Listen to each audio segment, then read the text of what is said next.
Well, ladies and gentlemen, in a world where careers are evolving rapidly, financial literacy is no longer optional. It is a life skill. The real shift today is from earning money to building wealth, from job seekers to value creators, and from spenders to smart investors. This session, Money Mindset Matters. Raising investors, not just earners, is about transforming the way young India thinks about money. And to decode this for us, we have someone who is redefining finance at an age where most people are still figuring out their career paths. Please join me in welcoming Appalla Saikiran, the youngest investment banker who is inspiring thousands of young minds to think beyond salaries and towards financial growth. With a round of applause, ladies and gentlemen. And with this, I would like to take this session forward in conversation with Sai Kiran.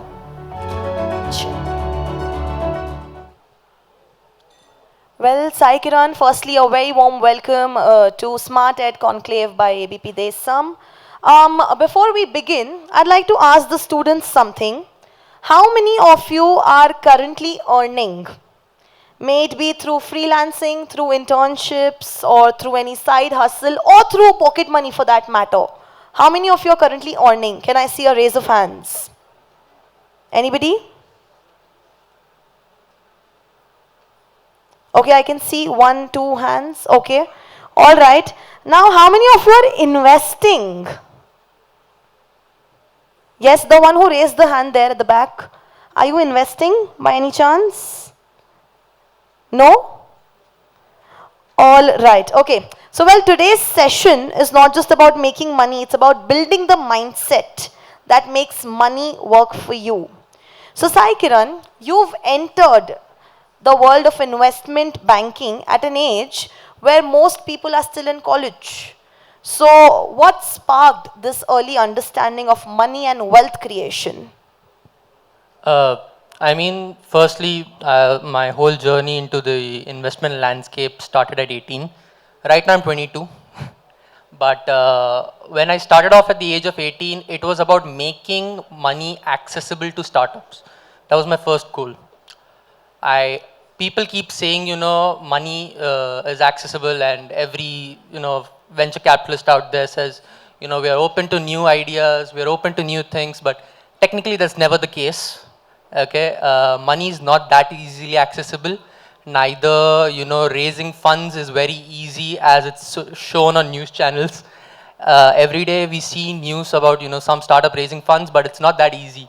They have gone through months and months of rigorous process. So when I started off in the investment banking space, I started working with startups, to raise capital. That is how I started with Scope. So Scope initially was an invite-only platform in which we worked with family offices, venture capitals, HNIs, angel investors, in helping them direct their capital to startups, early stage startups. And then eventually it became, we raised funds from Tim Draper, then we went on from Microsoft startups. And for Scope specifically, up till date, I've raised around $92 million up till date. And after raising that, I started my own venture capital fund of $45 million to invest into early stage, deep tech and gaming companies. So that is how, from 18, my journey started off. Firstly, initially, it was more exciting to, see how money flows. Then I wanted to have my own skin in the game. Right. So, Sai Kiran, like you said, you started your journey at the age of 18. Now, out of curiosity, I want to ask you, where did your first capital come from? My first capital came from my mentor, Kim Perel. So she is based out of US, Miami. I cold emailed her for around 8 months, and it was rigorous. I followed up every day. So consistency is the key here. Consistency and shamelessness, both are the keys. But yes, following up for 8 months, and one day she definitely got fed up and she was like, let's give this kid 10 minutes. Either, he'll impress me, or, I'll say thank you so much for your time. But luckily she got impressed, and that is how I got my first capital and I got my mentorship also. How do I use the capital wisely? And how much was it for? It was around 100K USD. All right. Okay. So, what do you think, at what age should someone make their first investment? And does the amount matter? I mean, amount does not matter, neither does the age matter. Okay, it's good if you have, financial literacy at a very early age. Uh, but I mean, honestly, any time is a good time to start in this field. Right. So, talking about financial literacy, what do you think is the biggest mistake that the current generation or that students are making currently? If you want financial literacy, you know, if you want financial literacy, delete your social media. Because technically, what's shown on social media on financial literacy, it's very funny or peculiar at times that I find, how things are flaunted or, how things are, put forward. I'm not saying all the information is wrong, but majority of them is, portrayed in a manner where it harms a lot of people who actually take those advices really seriously. Right. Okay. So, if a 19-year-old comes to you with 5,000 rupees, what would you advise him? See, if a 19-year-old comes to me with 5,000 rupees, firstly, being in private equity space, I mostly handle that space. I wouldn't be able to help him with 5,000, him or her with 5,000 rupees in private equity space. But I would, first initially inculcate the habit of, creating a SIP. That is the Okay. initial habit. Right. That, builds consistency. Correct. Okay. So, in your journey, what mattered more? Access to capital or access to the right mentors and ecosystem? I guess access to mentors and right people was more important, because even though if I had capital, I would have blown it in a very bad way if I did not have the right guidance. Right. So, coming to that, that actually makes me come to my next question. How do you actually build the mindset to take risks when the money does not come from generational wealth? So, generational wealth, if I have to talk, like my dad is a regular guy, 9 to 5 job. Mom's a homemaker. Okay, there's no generational wealth over here. Okay, but the risk appetite comes from, having this very simple fundamental. Okay, now people have this mindset of when they want to do something risky. Okay, they have this very small thing hitting in their head. What will people think about me if I fail? Absolutely. When you have that mindset, I'll just switch to a bit of Hindi over here to make it a bit comical. Okay? तूने कमाया है क्या जो खो रहा है? 18 साल का तो है, ठीक है? माँ बाप फीस दे रहे हैं. There's nothing they will ever think about you. You have nothing to lose. Okay? From zero you might get into negative, but you were never in positive in the first place.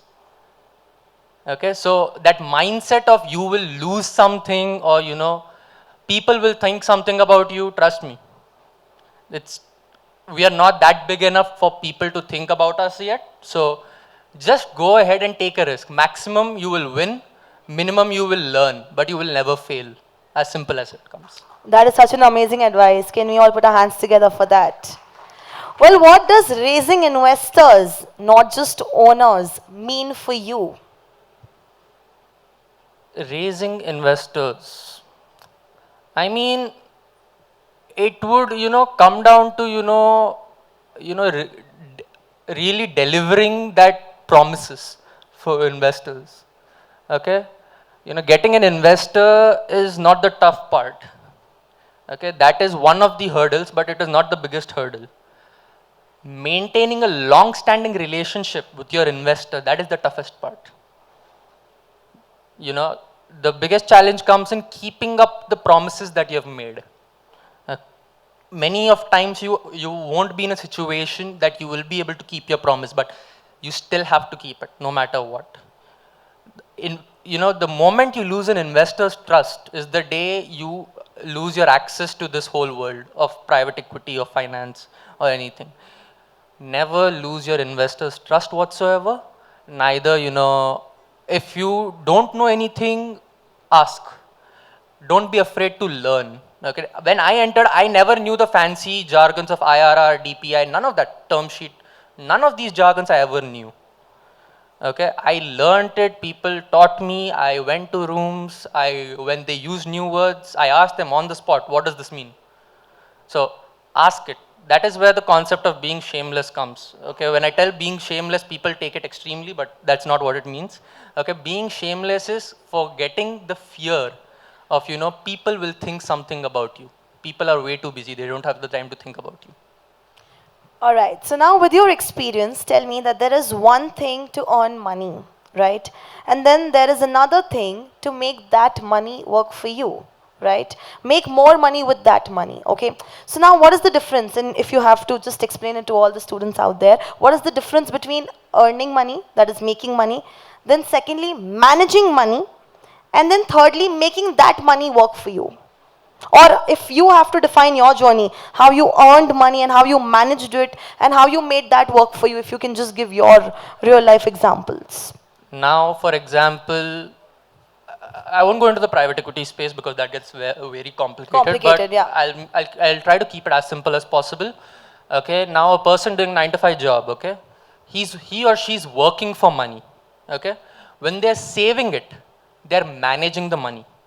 But when they're investing it, they are making the money work for their later on period. Right. So it is as simple as I can keep it. That is how, you manage, you invest, and you work for the money. You work for the money only up till a certain period of time. But after that, you need the money to start working for you. Otherwise, all the wealth or, all the money that you have, had accumulated over the years is going to vanish in a day, and you can't do anything about it. That too with the increasing inflation. Right. So now, if you have to, give them certain sources through which they could, make more money out of the money they already have, right? You've already suggested SIPs. And apart from that, is there anything you think you can, for starters, suggest the students seated here? I mean, I'm not a capital markets advisor, but I mean, if I can give a private equity example, if you want to ever get into the private equity venture capital space, okay, be consistent with approaching people, okay? Do not expect responses in a day or two. That is never going to happen, okay? The people who you reach out to are busy, okay? And private equity space, you won't believe, but it's a fact, okay? The people in private equity space are more harder to catch than the people in capital markets. I can get hold of a capital markets person, but I can't get hold of a private equity person. They're not that easy to get hold of because the volume of money that they handle is enormous. And if you want to invest in private equity space, the best way to start off is, go to AngelList, join a syndicate, start off with your investments with 5 to 10,000 rupees, okay? That is how you start making investments. And then, once you eventually keep growing, your portfolio keeps growing, you will have more startups in private equity space. And honestly, the returns in private equity space are much larger compared to capital markets for me, at least from what the trends I have seen. So if you want to start off in private equity space, what I can suggest is, go to AngelList or any of the angel syndicates, make a small investments and, expect your return in like 3 or 4 years or 5 years, whatever the syndicate's duration of the fund is. And that is your way to actually start small but get into the private equity space initially. So, Saikiran, we've learned so much about your journey. Can you also tell us what are the challenges that you faced in this competitive financial ecosystem? I mean, my age was the biggest challenge, I believe. Convincing people to trust a 18, 19-year-old kid with, millions of dollars, they used to think I came drunk. Either, so I used to actually, have to actually build a reputation from small, get an angel investor, mentor, create, a advisory committee, then, have startups vouch for me, then go to my LPs, like limited partners who invest in my venture capital fund, go to them, raise capital from them. It was a humongous task for me. And honestly, whenever I went to this room, okay, of raising capital, they initially, you know, it was tough for them to believe also that I was the one who was going to generate returns. Are you kidding me? But yes, I was the one who was going to generate them returns. But eventually, their reservation is not wrong. Okay? Trusting whoever you trust personally the most. Okay? If you trust a person the most, the two things you're going to hand them is your promise and your money. You don't hand money to people whom you don't trust, and generating that trust takes time. So that was my biggest task, for me to build that trust with a person. What do you think is the biggest difference between an earner's mindset and an investor's mindset? I guess in earners, a person who has no, from what I'm understanding, correct me if I'm wrong. From an earner's perspective, are you talking about the person who is just happy with what they earn and Correct, correct. So with the earner's mindset, if I see, they have no long-term vision. Okay, they're happy with the present. That's all. They're just happy with the way their life is going. How their life is going, they're happy with it. Right. But investor's mindset. Okay, this is, I know I'm in a smarted enclave, but let me just keep it very brief. Okay, I'm a dropout. Okay, but I'm not one of the most favorite students of my teachers, but I really loved my librarian. Okay, the one good piece of advice that she gave me was, you know, greed is not bad if it's under your control. Greed is what gives you ambition. Okay, as long as you have greed under your control and you are able to, you know, satisfy your greed under your control, you are going to achieve great things. That's how all, you know, I've seen all the successful people come up, or, you know, new inventions coming up. So I guess that is what I call an investor's mindset. I guess none better than my librarian can actually describe it. Greed is good. That is an investor's mindset. I love that line. And I actually totally relate to it. So, well, okay, lastly, if you have to define wealth, what would you say?